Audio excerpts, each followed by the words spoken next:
Saint Matthieu, chapitre 11. Dans ces temps, répondant Jésus et dit, grâce je te donne, Père, Père du ciel et de la terre, tu as occulté ces choses aux sages et aux grands, et tu l'as révélé aux petits. Oui, Père, car cela t'approuve. Toutes les choses m'ont été données pour mon Père, et personne ne connaît le Fils si ce n'est que le Père, et personne ne connaît le Père si ce n'est que le Fils, et à celui que le Fils voudra révéler. Venez à moi, vous tous qui êtes fatigués et opprimés, et je vous allivierai. Prenez sur vous mon joug et apprenez de moi que je suis humble, et vous trouverez le repos pour votre âme. Parce que mon joug est suave et mon fardeau est léger. Allons prier. Je voudrais que vous puissiez dire à Dieu que vous êtes venu ici pour être aidé par lui. Seigneur, nous te demandons, sois miséricordieux à chacun de nous. Viens et divise le pain et donne-nous le pain que nous avons besoin cette nuit. Au nom de Jésus, que personne ici soit malade, que les esprits mauvais soient chassés et que la puissance de la résurrection de Jésus puisse être présent ici devant nous. Viens et nous bénir, Papa. Nous te le demandons au nom de Jésus. Amen. Amen. Amen. Louvado seja Deus. Podeis assentar-nos. Nous avons aujourd'hui pour la première fois le frère de la ville de Maceió, et ces frères-là, ils sont connectés avec nous par l'Internet. Allons leur dire que Dieu vous bénisse. Nos frères-là de l'église de Maceió. Loué soit Dieu. Nous allons demander aux frères de Maceió qu'ils puissent faire ce que nous avons fait ici à João Pessoa. Nous avons le culte le mardi, le jeudi et le dimanche le matin. Et je pense qu'ils peuvent aussi s'organiser afin qu'ils puissent être connectés avec nous. Vous pouvez avoir votre période de louange avec le frère Edvan et après, vous pouvez participer de la parole. Parce qu'il n'y a pas une exception. L'église de João Pessoa et l'église de Maceió, nous sommes en train d'aller au même ciel et nous allons vivre ensemble par la grâce de Dieu. Amen. Loué soit Dieu. Je lisais cette écriture et je pensais parler avec vous sur la simplicité de l'évangile. La simplicité de la Bible sacrée. Comment la Bible a été écrite d'une manière simple. Et plus tard, les hommes ont pris cela et ils ont interprété et ils ont fait toute cette confusion religieuse que nous avons aujourd'hui, basée dans des points isolés de la Bible. Mais quand vous prenez la Bible de la manière qu'elle est, vous allez voir comment elle est simple. Le frère Zé Genuíno réside à Bahia. Le frère Antônio habite dans le quartier industriel. Le frère Vanderlei habite là dans le quartier Tambao. Les autres habitent à Santa Rita. Le frère Francisco habite à Bahia. Prêtez attention un peu. Est-ce que vous serez, sœur Lúcia, de sortir de ta maison? Combien voudriez être dans la réunion de Jésus? Il est ici cette nuit. Amen. vous irez dans votre maison, dans la réunion de Jésus, et Jésus était seulement là, comme nous avons lu ici. En répondant Jésus dans ce temple, il a dit, « Je te remercie, Père, Père du ciel et de la terre, car tu as caché ces histoires aux sages et aux grands, et tu les as révélées aux petits, car cela t'a prouvé. Personne ne connaît le Père si ce n'est que par le Fils, ou à celui que le Fils voudra révéler. Venez à moi, vous tous qui êtes fatigués, et je vous donnerai le repos. Apprenez de moi que je suis humble du cœur, et vous trouverez le repos pour votre âme. » Vous serez satisfait avec cela? Vous serez satisfait avec cela, sœur Ruth? C'est tellement simple. Il y a quelque chose de compliqué ici. Il y a quelque chose de compliqué ici. Alors, allons voir la Bible comment elle est. Prenons dans l'évangile de Matthieu, chapitre 1er. Voyez. Je voudrais que vous puissiez voir comment la Bible est simple et pourquoi les gens font tous ces désordres. Prenons par exemple le verset 18. Voici comment Jésus-Christ est né. Et Marie, sa mère, était fiancée à Joseph. Avant de se trouver, elle s'est retrouvée enceinte de l'Esprit. Est-ce qu'il y a quelque chose de difficile ici à comprendre? Il y en a. C'est comme si... Viens ici, frère Genuine. Vous êtes prêt ici. Vous pouvez monter ici. Pour que vous puissiez comprendre la grandeur de la simplicité. Dis au peuple, à l'église, comment était ton naissance. La Bible, c'est cela. Il n'y a pas d'autre chose. Mon naissance, mon père, ma mère était Marie, épouse à mon père, et elle s'est retrouvée enceinte de mon père. Sa mère était mariée à son père, et le 18 avril de 1956, il est né. Le frère Francisco a dit que je suis un petit vieux. Vous voyez, sa tête est toute blanche là, c'est parce qu'il a mis quelque chose sur sa tête. Pour que vous puissiez comprendre c'est quoi la Bible. Qu'est-ce qu'il y a de confusion là-dedans? La naissance de Jésus était comme ça. Marie était mariée à Joseph.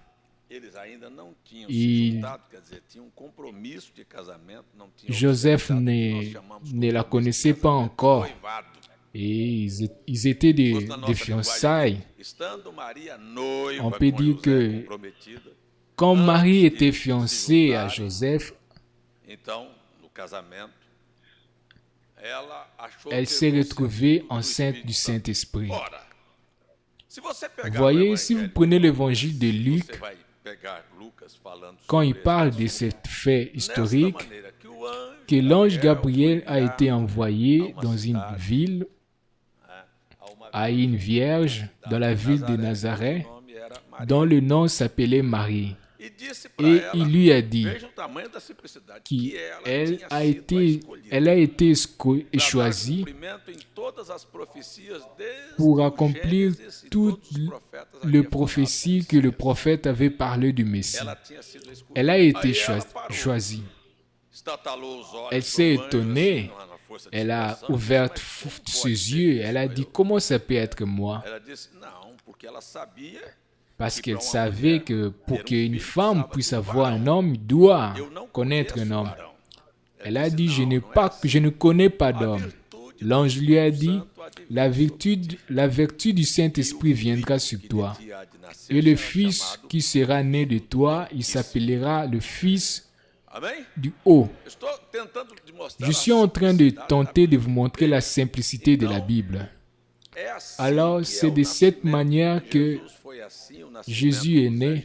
Et c'est de cette manière que toi, tu es né, de frère genuine né. Alors, dans la naissance naturelle, quand un homme, Marie a conçu du Saint-Esprit, et qui est son Père? C'est le Saint-Esprit. Alors, qui est le Père de Jésus? C'est le Saint-Esprit. Si Marie a conçu du Saint-Esprit. Et pourquoi les gens disent que le Père de Jésus, c'est un autre, et que le Saint-Esprit, c'est une autre personne? Si vous prenez la naissance de Jésus, le frère Genuine a dit qu'il est né le 18 avril. Nous n'avons pas la date de naissance de Jésus-Christ. Nous avons dans l'histoire, selon la tradition, que Jésus a été baptisé le 6 janvier et dans cette époque, il avait presque 30 ans.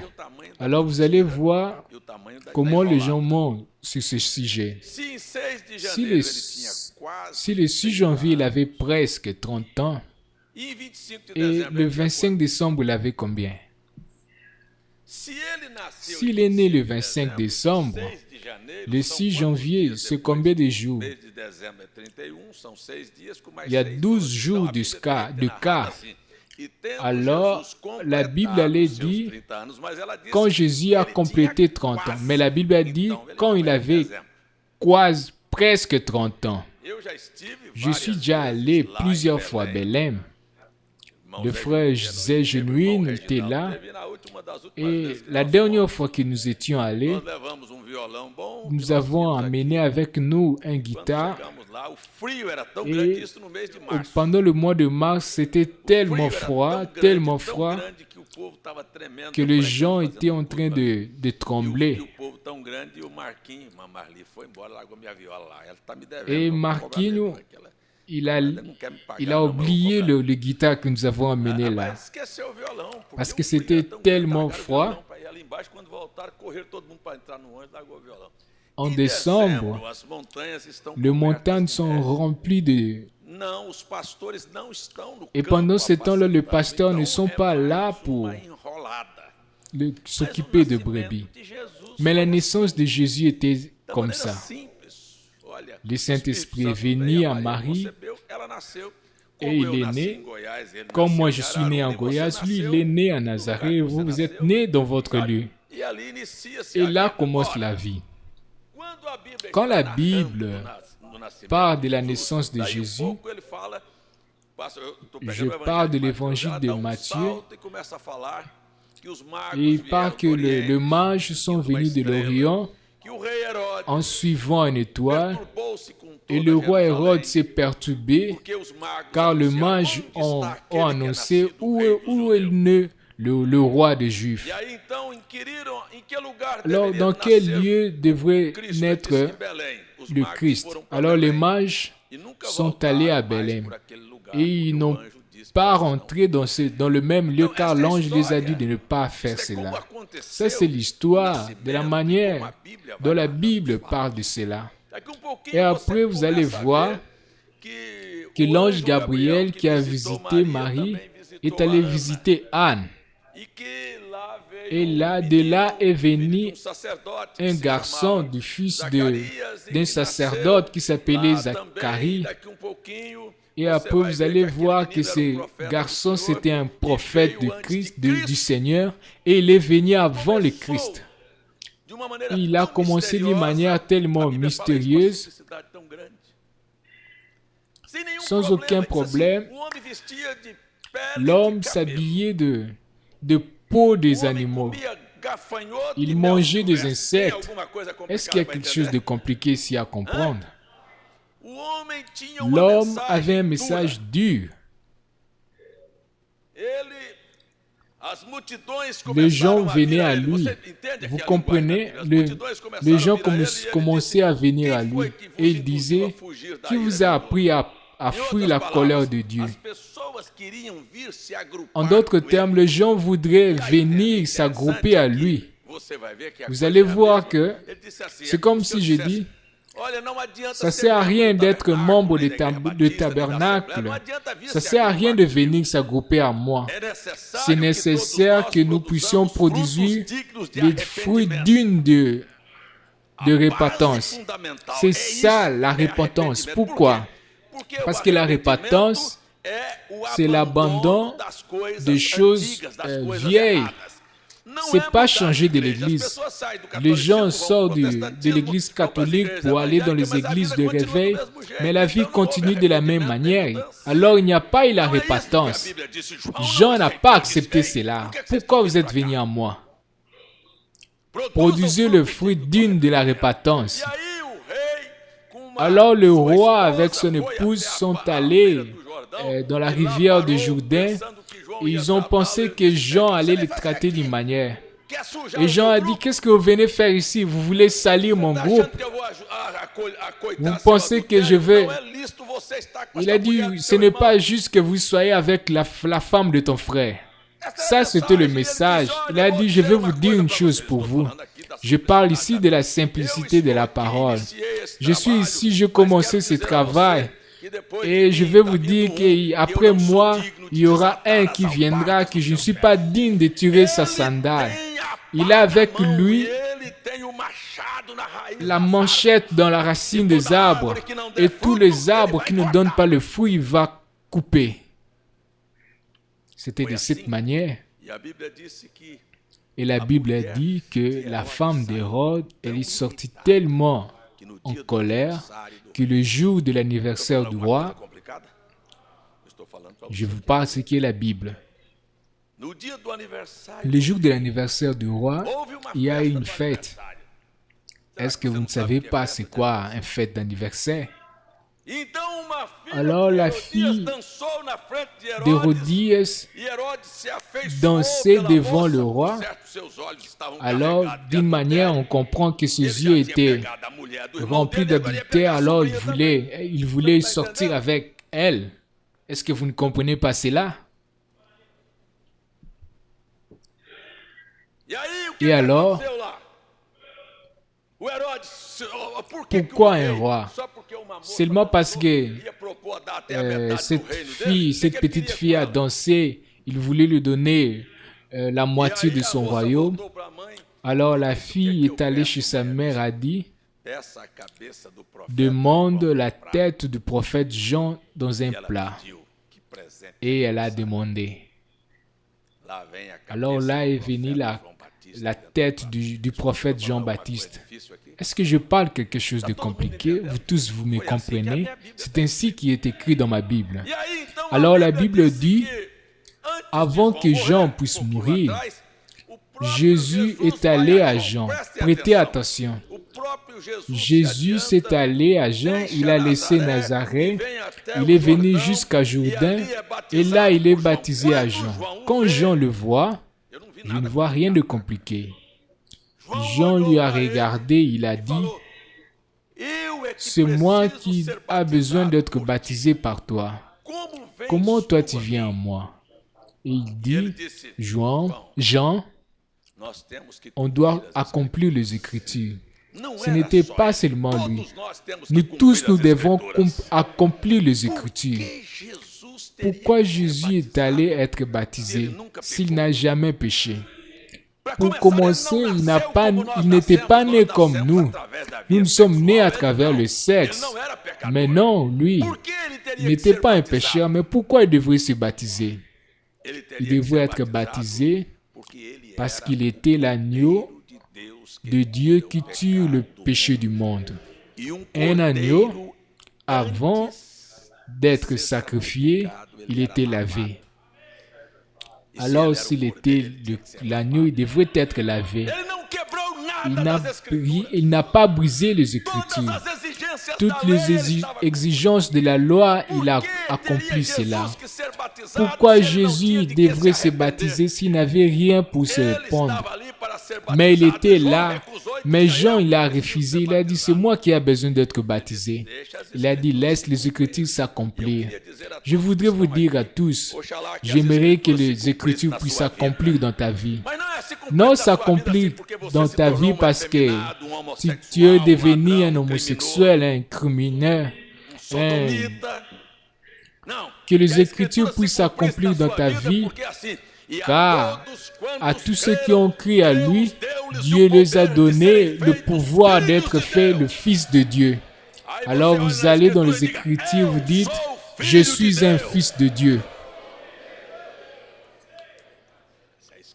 C'est l'Écriture qui était en train de s'accomplir. Mais quelle était cette Écriture qui s'accomplissait à Jésus? Et qu'il était le grand sacrificateur. Et le grand sacrificateur, avant de ministrer, il devrait être lavé et après, on mettait l'huile dans lui. Et quand Jésus est allé dans l'eau pour être lavé, le Saint-Esprit est venu en lui et Dieu a dit, voici mon fils que je plaisir à habiter. Amen. Vous voyez quelque chose de compliqué ici? Vous voulez voir une pensée vicieuse? Quand ils ont écouté une voix au ciel qui disait « Ça, c'est mon fils que j'ai plaisir à habiter », j'ai écouté plusieurs personnes me dire, surtout les trinitaires, m'ont dit « Voici, il y a 3 personnes à la Trinité. » J'ai dit « C'est où? Dans la Bible ou dans votre tête? » Car je ne vois pas 3 personnes. Je vois une personne dans les eaux. Je ne peux pas voir une colombe et dire, voici une personne. Si c'est comme ça, ma maison serait pleine de gens maintenant. Car il y a beaucoup de colombes là. Je ne sais pas qu'est-ce que je peux faire pour leur jeter. J'ai dit, ces colombes viennent toujours à ma maison. On m'a dit, pour chasser les colombes, alors vous devrez mettre les canaux et elles vont fuir. Mais j'oublie toujours d'acheter. Et quand vous voyez une colombe, est-ce que c'est une personne? Vous voyez, si nous avons ici l'Esprit de Dieu être typifié dans la forme d'une colombe, et là dans l'évangile de Matthieu, on voit que le Saint-Esprit qui a géré Christ, Maria a conçu du Saint-Esprit. De qui Marie s'est trouvée enceinte du Saint-Esprit. Alors, quand ma femme est enceinte de moi, je suis le Père.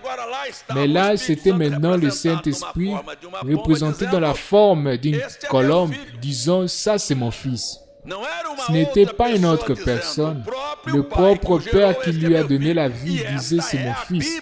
Ça, c'est la Bible, c'est la manière dont nous croyons que Dieu est esprit et que le corps de Jésus-Christ, c'est le tabernacle de Dieu avec les hommes. Il est appelé fils parce qu'il a pris de la forme humaine. Je peux écouter ton amen. Continuons. Après, il est baptisé. Est-ce qu'il y a des confusions? Quand il est baptisé, je vais ouvrir une parenthèse ici, parce que je ne peux pas passer cela. Beaucoup de gens, tellement ignorants, ils viennent et disent, le baptême ne sauve pas. Écoutez-moi, le baptême ne sauve pas. Dans ma Bible, il est écrit, qui croira, il sera baptisé. Comment que le baptême ne sauve pas? Oh, le voleur de la croix, il est mort et Jésus lui a dit qu'il ira au paradis. Lui, il n'a pas eu le temps, mais vous avez le temps. N'importe qui est ici qui n'est pas baptisé au nom de Jésus, je vous appelle cette nuit que vous puissiez faire cela au plus rapide possible.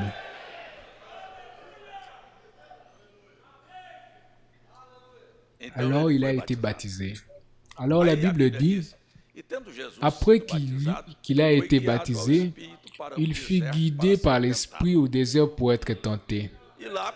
Et là, il a passé ce preuve.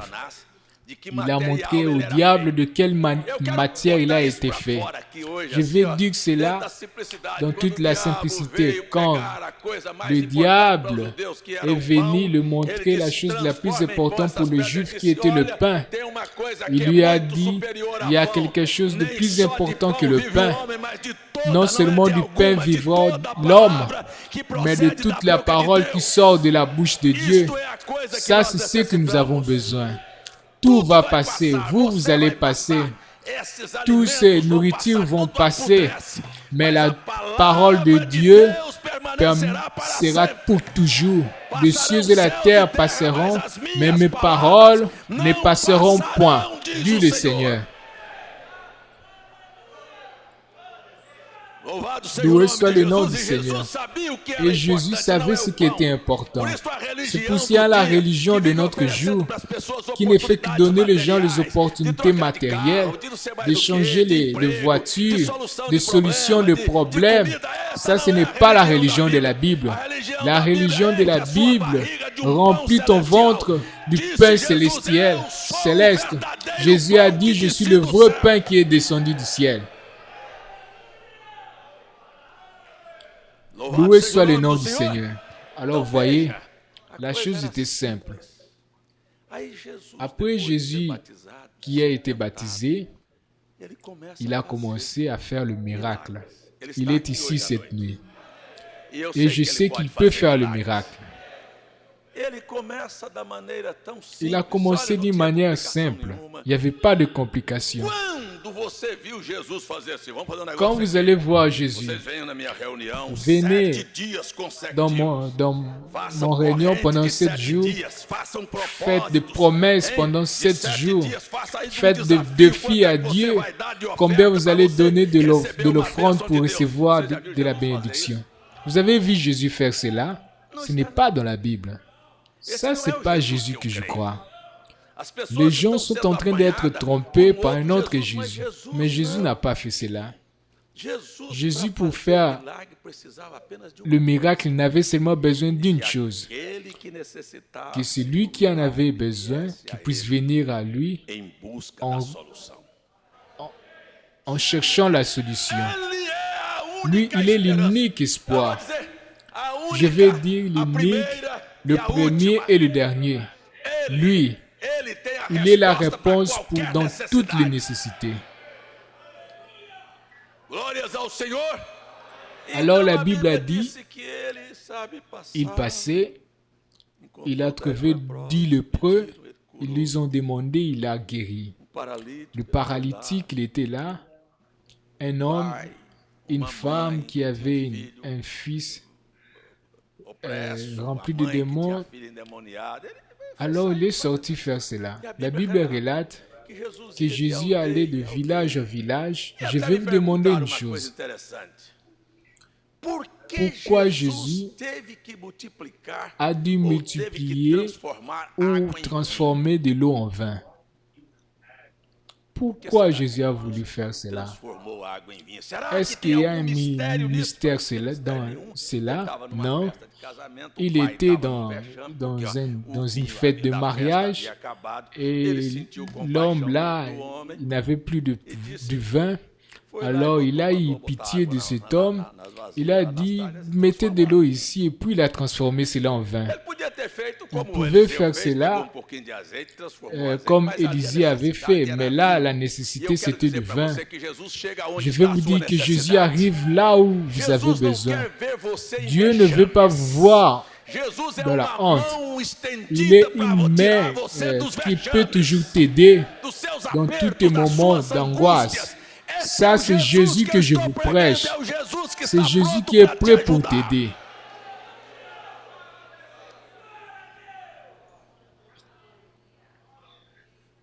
Loué soit le nom du Seigneur. Alors il part là. Il a trouvé les gens là-bas. Écoutez bien. La religion, comment est? des gens bien habillés, avec des cols, des ornements, tout ce rituel. Il s'est lavé les mains et beaucoup de choses. Mais Jésus est arrivé près d'eux d'une manière tellement simple. Qu'est-ce que Jésus en avait? D'une manière simple.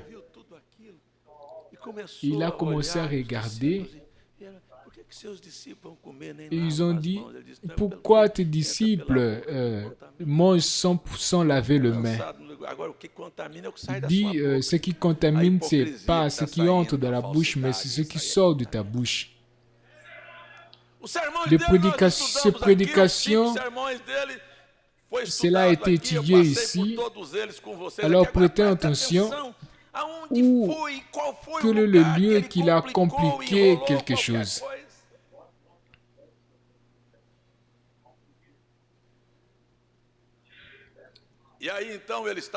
Et alors, il a commencé à guérir. Après, il a trouvé une femme qui pleurait à cause de son fils. Il a ressuscité le fils. Et après, il a appelé les gens. Il a dit, je vais vous instruire. Quand il a appelé ses disciples, quand il a vu que son heure était en train d'arriver, il n'est pas venu ici pour une autre chose. Il savait que ses jours étaient peu. Il pouvait se marier ou avoir une famille, car aucun sacrificateur était... il a regardé il a dit, je me suis sacrifié à cause d'eux. Je perds toutes mes raisons, tous mes droits pour leur donner l'opportunité d'être heureux.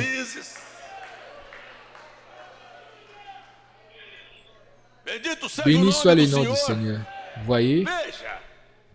Alors vous allez voir qu'il savait que le moment arrivait. Il a commencé à dire aux disciples, voyez, je vais vous laisser.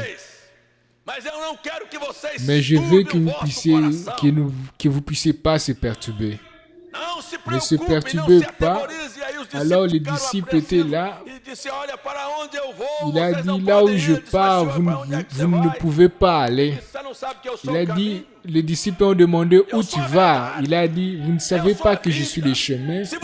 Il a dit, si vous voulez venir au Père, ce n'était pas deux personnes séparées, le Père était en lui. Alors il a appelé le disciple et il a dit, d'ici peu le monde ne me verra plus, mais vous me verrez. Amen. Amen. Il a dit, je suis ici, j'habite avec vous, mais d'ici peu je vais vous laisser.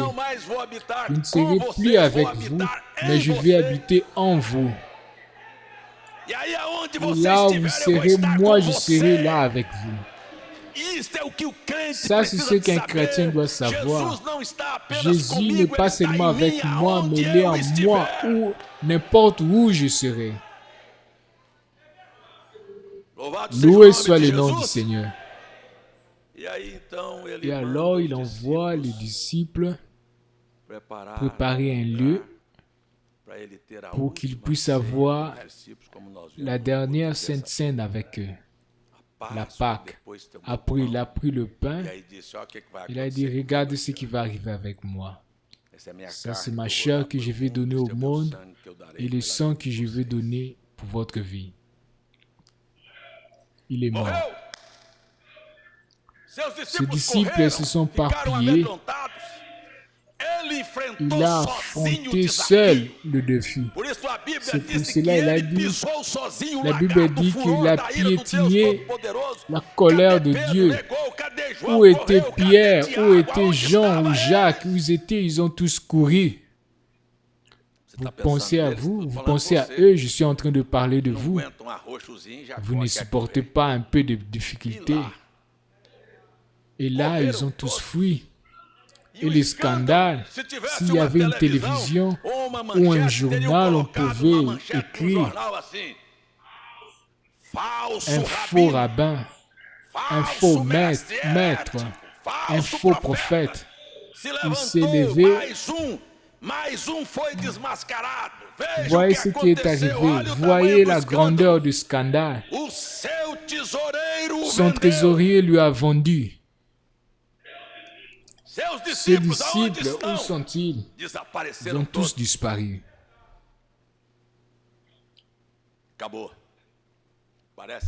C'est comme si tout est fini. Mais la Bible dit, son corps a été élevé. Il a passé un jour prisonnier pour accomplir ce que le psalmiste avait dit dans un cisterne sombre. Il a senti la mort passer près de lui. Il était Dieu. Il était vêtu de la chair humaine. Quand Paul a expliqué cela, il n'a pas eu la grandeur d'être comme Dieu. Il s'est humilié à lui-même. Je veux montrer à César, Marlene, à Francis comment on peut affronter le problème.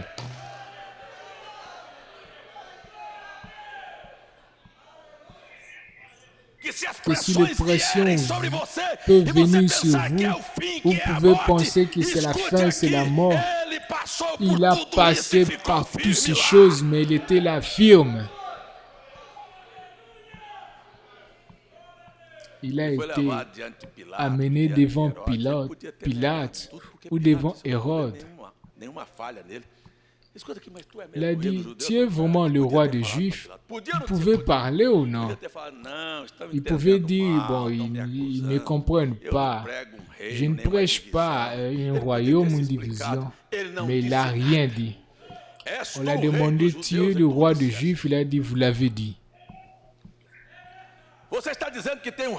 Il a dit, mon royaume n'est pas de ce monde. Je suis en train de parler de quelque chose de difficile de comprendre. Il était d'ici ou du ciel. Personne n'est monté du ciel si ce n'est qu'il est descendu.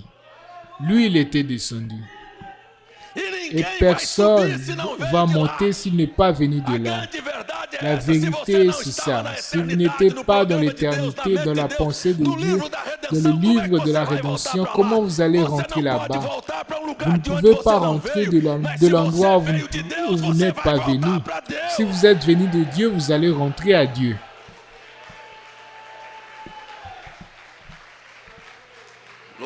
Loué soit le nom de Jésus.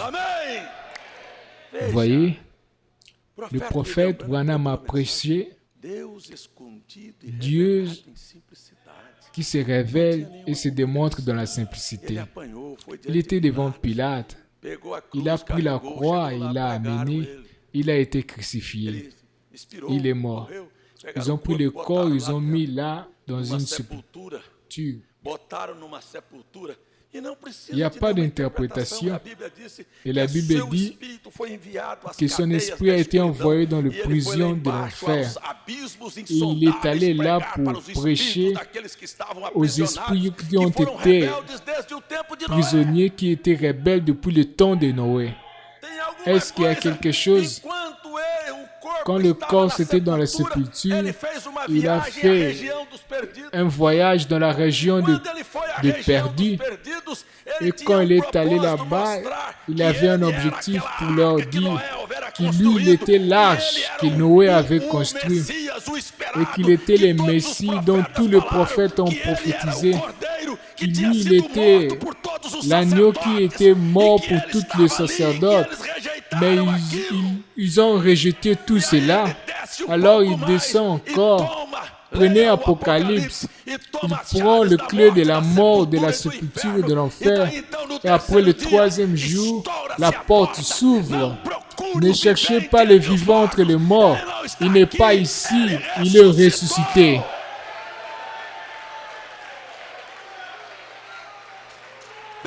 Béni soit le nom de Jésus. Vous voyez?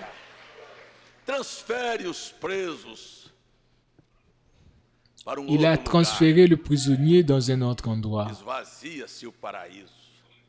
Écoutez-moi.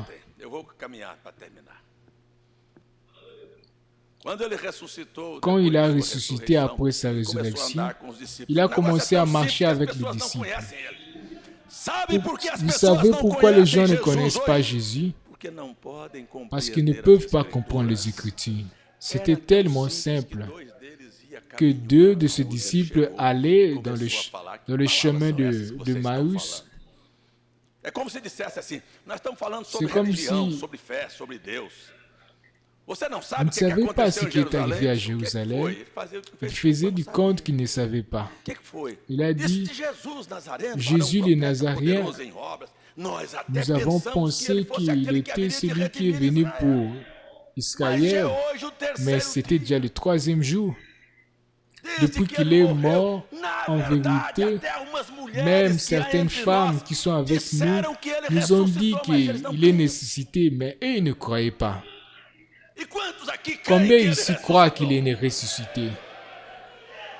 S'il est ressuscité, s'il a vaincu la mort, s'il a vaincu la sépulture, s'il a vaincu l'enfer, s'il a vaincu la maladie, le péché, qu'est-ce qu'ils ne peuvent pas faire pour vous? Il est le grand conquérant.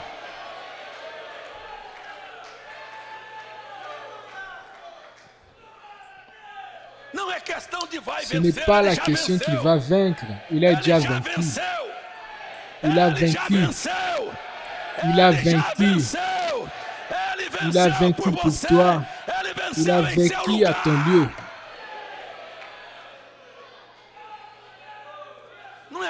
Ce n'est pas une question.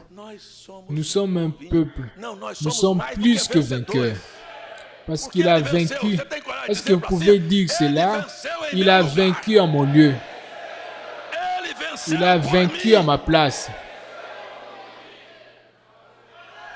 Amen. Amém.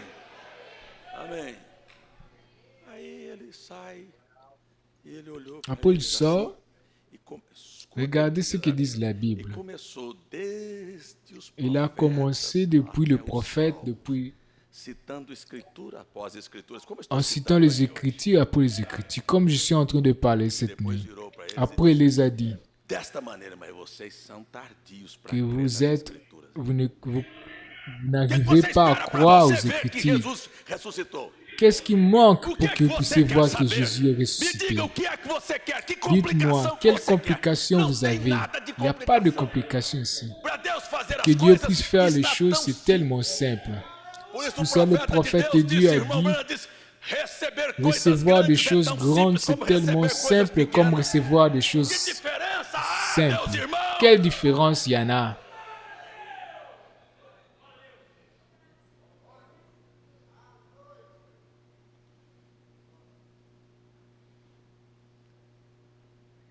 Vous, excusez-moi l'expression, vous êtes lent pour croire aux Écritures. Vous êtes des retardés. Allons, continuons. Après, il est allé à la plage. Il est apparu là à Thomé qui disait, seulement si je vois pour croire. Et beaucoup de gens, des chrétiens sont comme ça. Je crois que quand je vois, et aucun miracle arrive quand vous ne croyez pas. Quand vous croyez, vous avez. Si vous ne croyez pas, alors vous n'allez rien avoir.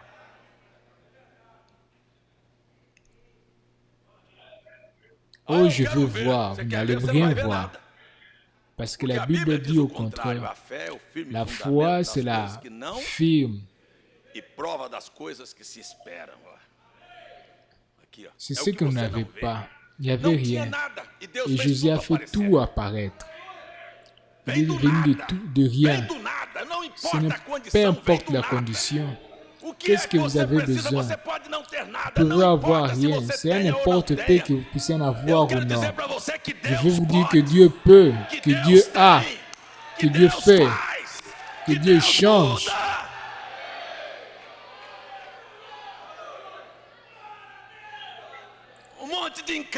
Les incrédules ont voulu voir, mais Jésus est arrivé là, il a dit, mets ton doigt ici. Mets ton doigt, tu ne veux pas voir, tu voulais voir le premier, non? Non, Seigneur, Apprenez cela, sois chrétien et laisse d'être un incrédule. Il est disparu et allé. 40 jours après, les disciples étaient là. Après, ils ont vu quand il était enlevé dans le nuage, et il est disparu.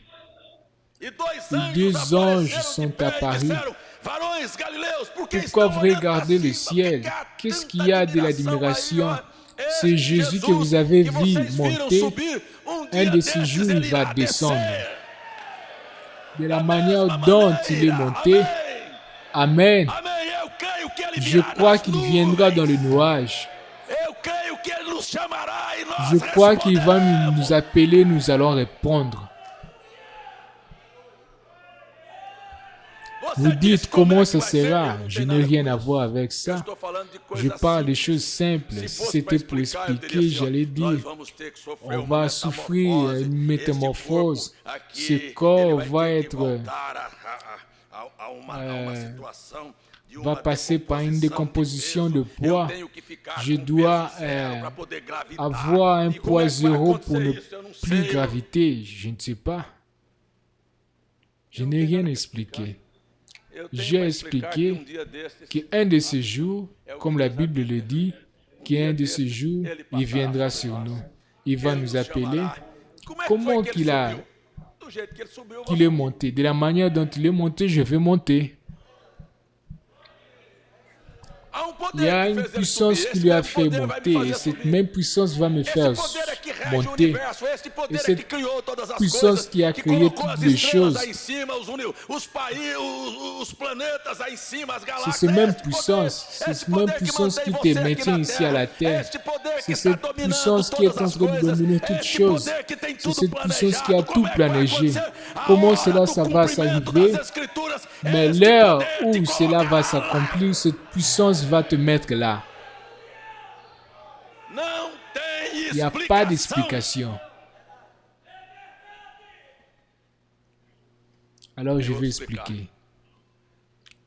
Jean a vu une nouvelle Jérusalem construite d'or pur. Le témoin de Jéhovah ont dit, je n'ai jamais vu de camions d'or aller construire là-bas au ciel. Est-ce qu'il a besoin de ça? S'il a créé le ciel et la terre, il peut créer encore de millions de choses.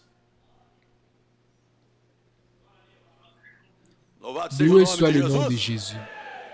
Je crois dans la simplicité de la Bible. 40 jours après, il est allé.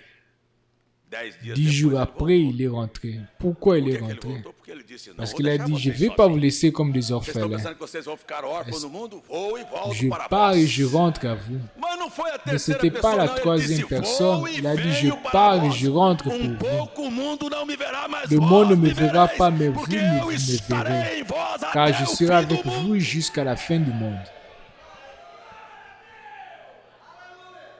Écoutez. 10 jours après, comment cela est arrivé? Voyez la simplicité, pour que vous puissiez comprendre.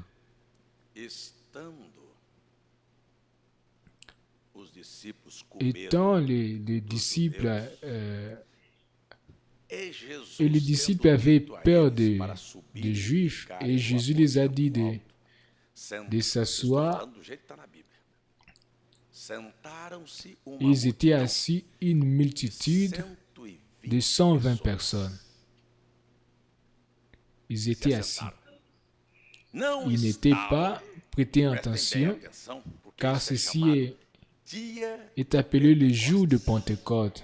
Ils n'étaient pas à genoux ou debout, en train de courir ou de dire gloire, gloire, gloire, gloire. J'ai déjà passé par là. J'ai passé dans le mouvement pentecostal. Je suis déjà allé dans les montagnes. Je suis allé dans des réunions de prière. Je suis déjà allé dans des réveils où l'autre jour j'allais. Ma voix était tellement rauque. Et les gens disaient, donne gloire, gloire et vous serez baptisés du Saint-Esprit. La Bible dit le baptême du Saint-Esprit n'est pas arrivé de cette manière.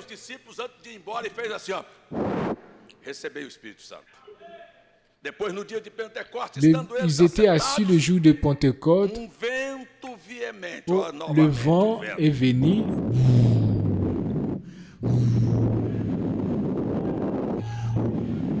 Et a rempli la maison. Et tout ce qui était là, ils étaient remplis du Saint-Esprit. Ils habitaient à Jérusalem. Car ils étaient venus de toutes les parties, les Juifs, 17 nations. C'est comme si vous parlez allemand, français, vous parlez anglais, vous parlez italien, vous parlez japonais. C'était 17 nations. Et moi, je parle le braïque, qui était le langue de cette époque-là. Et quand le Saint-Esprit est venu, ils ont commencé à glorifier Dieu. Lui, il parlait en allemand, mais l'anglais entendait ça comme l'anglais. Les Français entendaient cela comme le français. Qui faisait cette interprétation? C'est le Saint-Esprit. Mais est-ce que c'est ça qui arrive dans le monde pentecôtiste? Chez les pentecôtistes, ce n'est pas la Bible. La Bible s'est arrivée de cette manière. Alors ils ont commencé à parler. Je pense que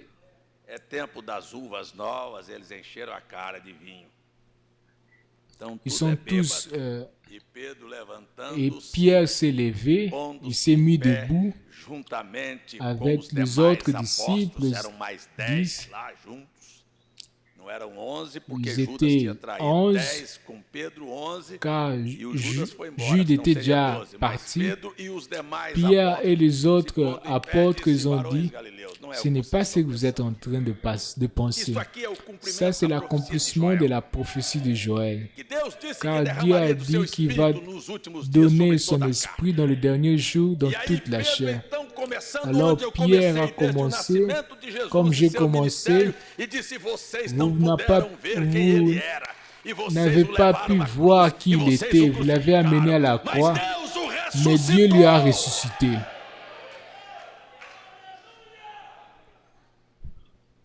Quand il a dit ces paroles,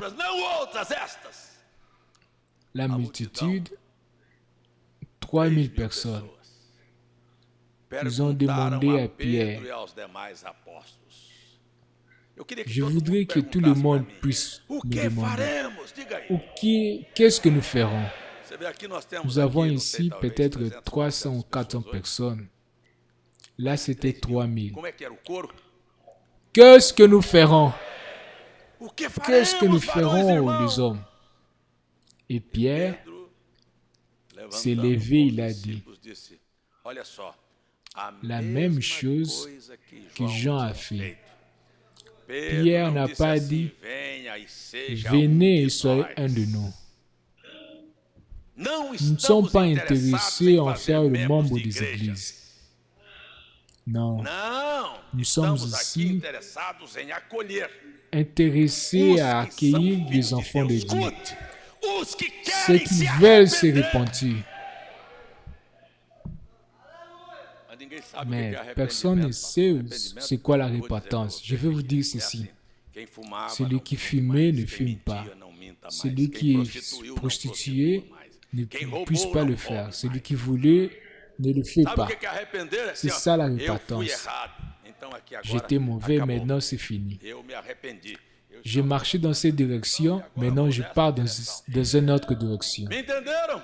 Vous m'avez compris?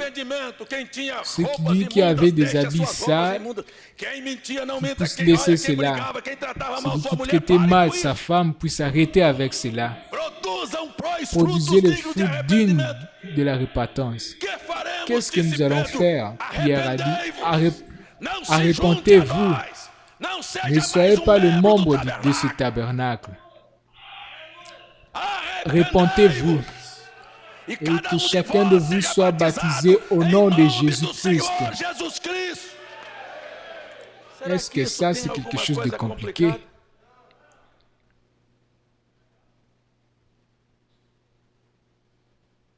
Il n'y a rien de compliqué. C'est simple. Oh, j'étais mauvais. Je dois changer ma vie. Est-ce que c'est compliqué? C'est compliqué. Alors, 3000 personnes sont venues. Alors, les persécutions sont venues de tous les côtés. Mais l'évangile est sorti. Philippe est allé à Samarie et il baptise. Et l'église de Jérusalem est allée afin que le peuple puisse recevoir le Saint-Esprit. Car le Saint-Esprit, c'est une promesse. C'est une promesse. Écoutez, quelle est la promesse? Répentez-vous chacun de vous, soyez baptisés au nom de Jésus pour le pardon de vos péchés et vous recevrez le don du Saint-Esprit. La promesse vous appartient et à vos enfants aussi. Alors vous arrêtez pour voir. Mais si vous n'êtes pas repenti, quelle est la promesse? Si vous voulez seulement changer les églises, quelle est la promesse pour vous? Répentez-vous premièrement. Si réellement vous êtes repenti et Dieu regarde dans ton cœur qu'il y a vraiment la repentance, il va te donner le don du Saint-Esprit.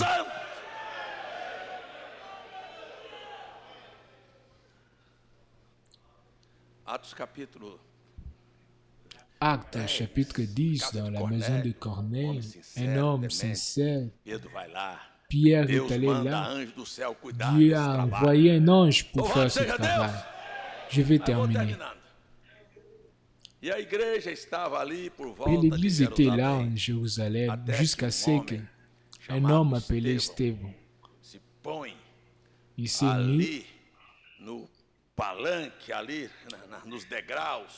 au temple et il montre ce qui était Jésus et que la religion, c'est que nous sommes en train de voir aujourd'hui, ce commerce, et qu'ils avaient tué Jésus, mais il y avait là un garçon qui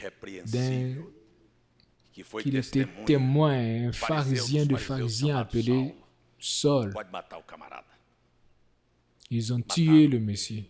Mais il a dit, donnez-moi la carte afin de pouvoir arrêter tous les autres. Ils ont pris la carte, ils sont allés à Damasque. Il ne savait pas ce qu'il attendait pendant le chemin. Et là, dans sa fureur, dans le langage du frère Branham, un juif de bonne vie qui pensait qu'il était une bonne chose, une grande chose. Il pensait qu'il était en train de faire un grand œuvre pour Dieu. Il a dit, je vais à Damasque, je vais arrêter, je vais fouetter tous ces gens afin qu'ils puissent se repentir, car ça c'est une hérésie. Alors quand il marchait, la colonne de feu qui est sur la tête du prophète a trouvé Paul. Et la Bible dit que la lumière était tellement forte que la lumière du ciel et a fait tomber Paul. Et cela fait tomber n'importe qui. Et cela fait tomber aussi. Cette lumière a croisé ta vie. Cette lumière a croisé ma vie. Il a chassé de nous. Il a tiré de nous le monde.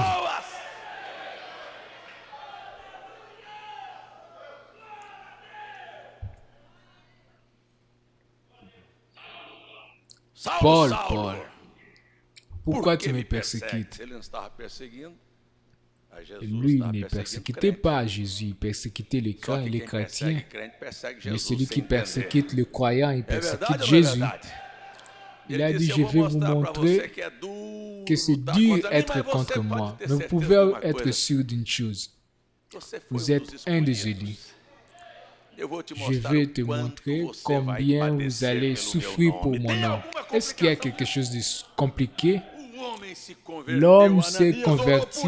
Ananias a prié pour lui. Il était aveugle. Il a commencé à voir.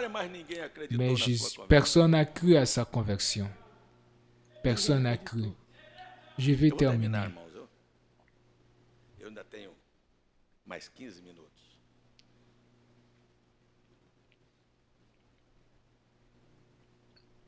Et Paul a été laissé car Dieu voulait qu'il puisse tirer de lui tout ce qu'il avait appris des pharisiens au pied du grand maître Gamaliel. Gamaliel a créé dans la tête de Paul de la théologie, des idées fantasieuses. Il a enseigné Paul comment sera la venue du Messie. Dieu a dit, je vais tirer cela de vous. Et vous allez trouver un Paul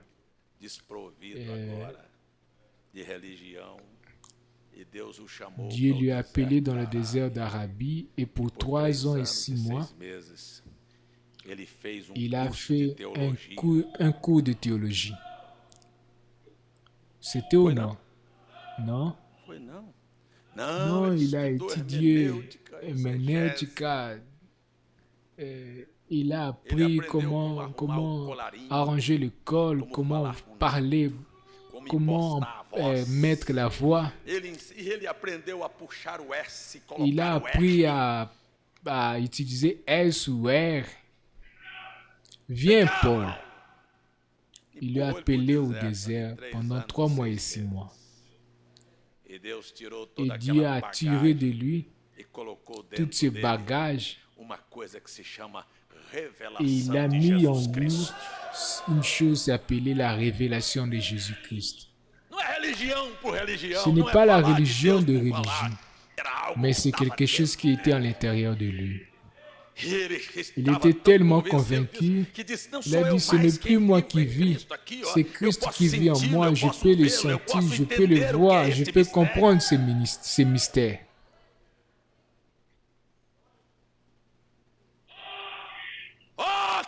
Oh, que ceci puisse toucher le cœur de chacun ici. Que vous ne puissiez pas être membre du tabernacle, mais laissez Dieu entrer dans votre vie, afin que vous puissiez voir, vous allez le sentir palpiter dans votre cœur, te montrer le chemin. Ferme les yeux, sois humble.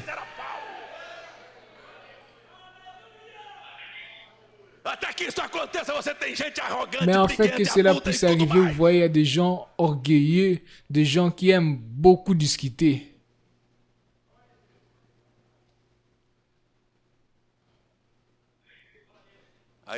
L'Église n'a pas cru dans sa conversion. Il est allé à Antiochie et l'Esprit est venu à dire, sépare Paul et Barnabé. J'ai un travail pour lui. Alors Paul et Barnabé, oh église de Jean Pessoa, oh église de Macéa, église éparpillée dans le monde, vous qui me regardez à l'internet, ceci est la Bible.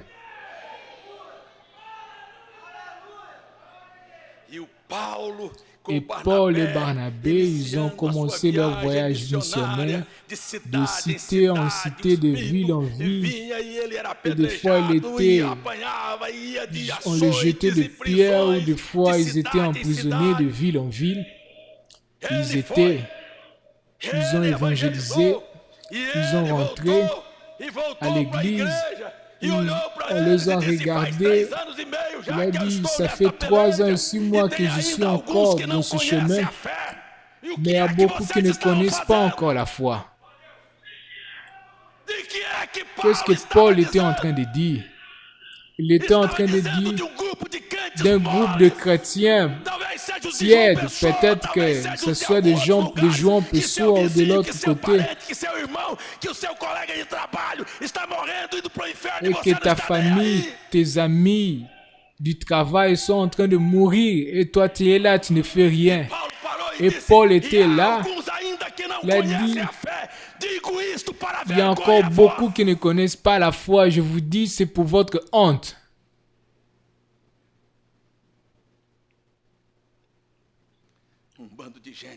de gens qui ne savent que remplir les églises et parler la vie des autres.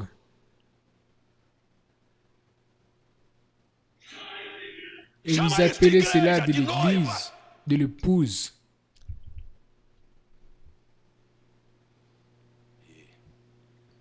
Et Paul est descendu. Et dans le prochain voyage, ils ont appelé Jean-Marc.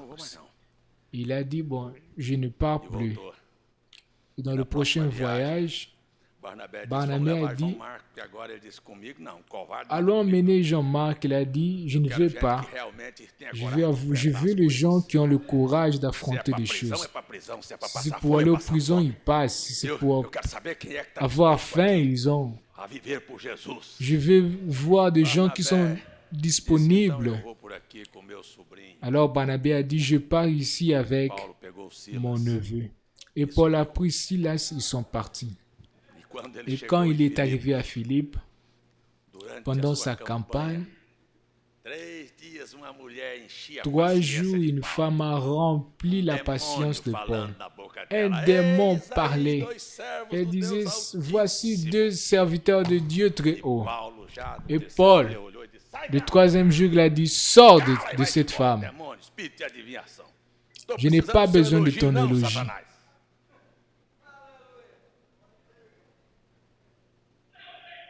Je sais ce que je suis. Je sais ce que je suis.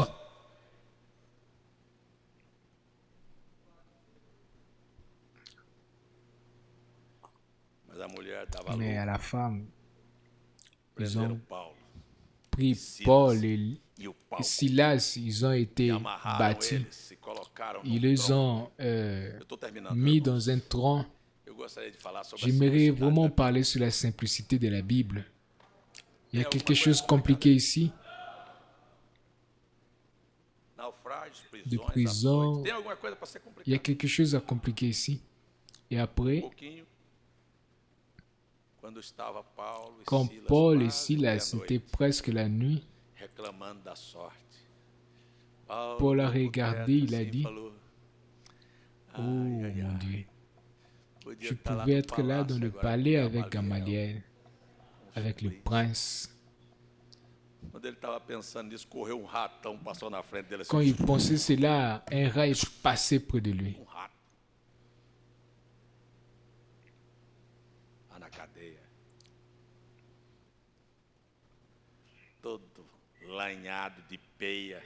Vous avez déjà vu cela? Vous allez prêcher?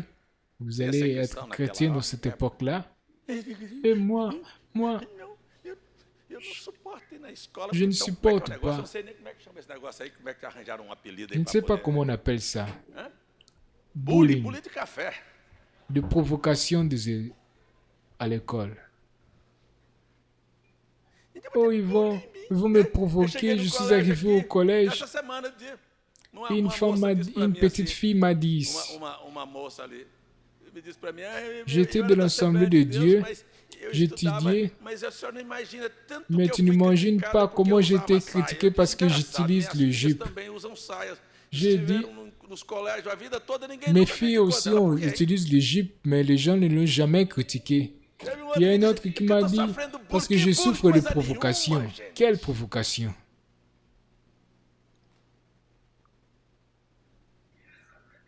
J'aimerais savoir qui allait supporter. Aujourd'hui, il n'y a que des chrétiens faibles qui ne supportent rien.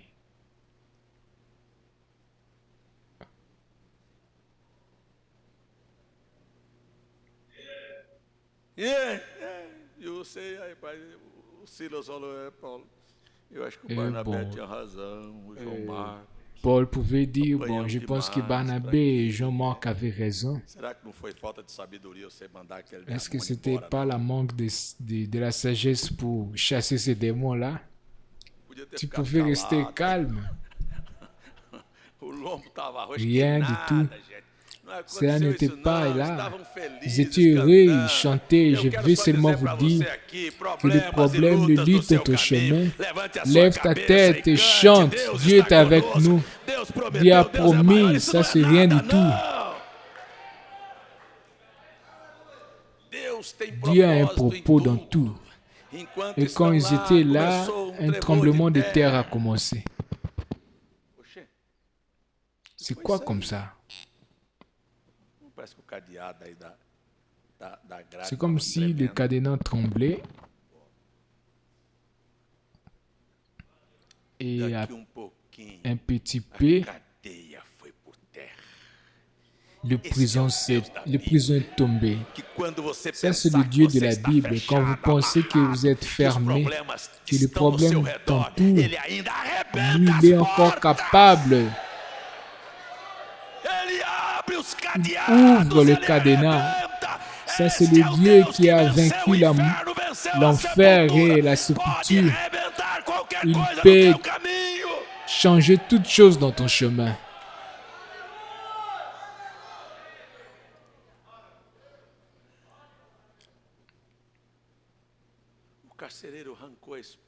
Le gardien de prison, il a tiré l'épée, il a dit, ces gens ici étaient derrière, sous ma garde, ils voulaient se suicider. Paul a dit, ne fais pas cela. Nous sommes tous ici. Quelle bonne chose. Oh, je vais profiter pour courir. Ne fuyez pas de problème. Dieu a un propos dans toutes choses. Et si Paul avait profité et fui, Paul a dit, il était là pour ses propos. Jésus est allé à Samarie à cause de cette prostituée. Jésus est allé à Jéricho à cause des Zachée. Jésus est allé à la croix au moment important à cause de ces voleurs. Jésus est venu au monde à cause de vous. Jésus n'est pas venu être ici cette nuit, non pour vous faire des religieux, mais pour vous aider cette nuit.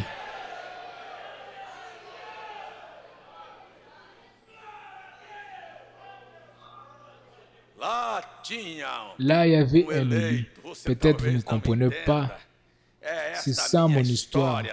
Je suis né aussi comme vous tous. Hier, ça fait 106 ans. Il est né pour un propos. Vous êtes né aussi pour un propos. Vous n'êtes pas dans un lieu mauvais. Vous pouvez avoir une vie compliquée, remplie de problèmes. Mais Dieu a une raison pour votre existence.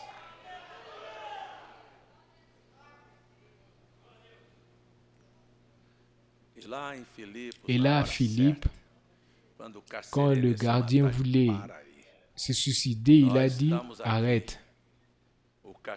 Alors le gardien a demandé,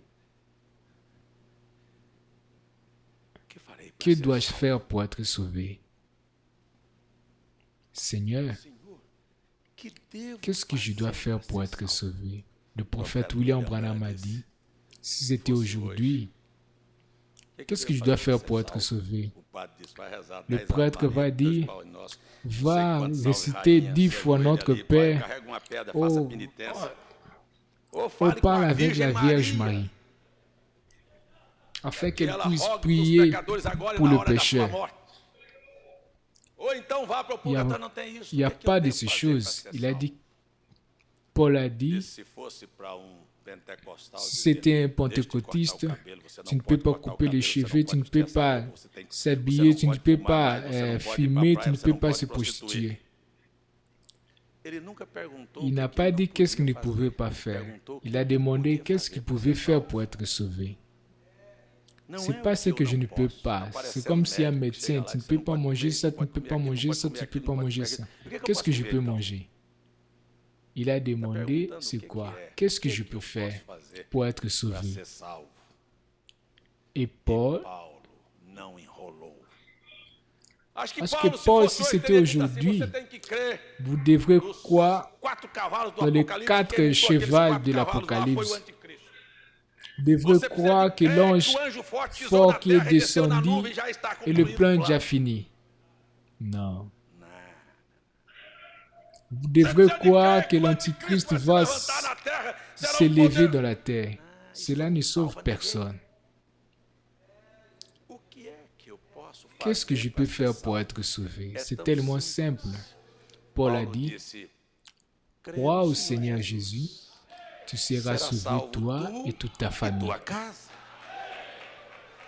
C'est compliqué en cela. Il y a quelque chose de compliqué en cela. Alors je vais vous dire, crois au Seigneur Jésus, répands-toi de tes péchés et sois baptisé le plus rapide possible.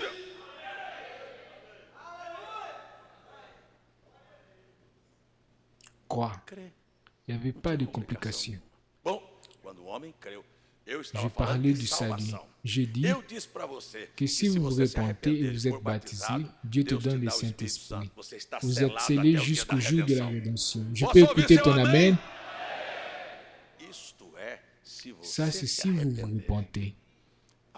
Alors Paul, dans les lettres aux Philippiens, dans tous ces 14 épîtres, il a dit, maintenant je vais vous dire c'est quoi être salut. Vous n'êtes pas sauvé parce que vous